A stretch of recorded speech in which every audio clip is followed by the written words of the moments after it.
Banorët e fshatit Kaçinar të Mirditës protestuan këtë të premte përpara Ministrisë së Infrastrukturës dhe Energjisë kundër ndërtimit të hidrocentraleve në këtë njësi administrative. Te që ujtit, do të bare shpirtin, do të bare frymet. 2 javë pasi kompania koncesionare Shpërdaza Energji ka zbarkuar mjetet e ndërtimit në Kaçinar, banorët kërkojnë nga Ministria Balluku të pezullojë punimet.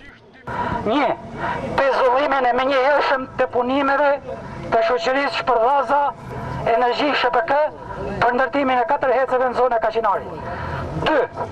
Të ushtroni kontroll plot në dokumentacionin ligjor që kjo shoqëri pretendon se zotron. 3. Të angazhoni instrumentet përkatëse, IKMT-n e Republikës, Ministrinë e Mjedisit, Ministrinë e Infrastrukturës dhe Energjetikës, si dhe Policinë e Shtetit, që mos pahen palë me shkelësit dhe të mbrojnë banorët. Të njëjtën kërkesë i drejtuan edhe kryeministrit Edi Rama. Të pezulloje punimet derisa drejtësia të shprehet. Ata pretendojnë se në këtë koncesion jo vetëm shkelet statusi i zonës së mbrojtur natyrore, por dëmtohet edhe bujqësia.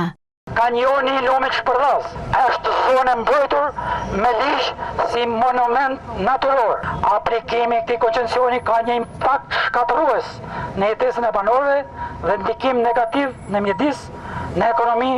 Duan të na vjedhin ujin, pasurinë më të çmuar të njeriut. Uji është jeta jon, apo jo dorë zezë mbi Mirditën e Bardhë, ishin këto disa nga pankarta që mbanin në duar banorët e Kaçinarit. Koncesioni për ndërtimin e 4 hidrocentraleve nga Shpërdaza Energji në zonën e Kaçinarit në Mirditë është dhënë në vitin 2018 nga Ministria e Infrastrukturës, ndërsa Prokuroria e Lezhës ka marrë 2 denoncime nga banorët për falsifikimin e firmave dhe shkeljeve procedurale.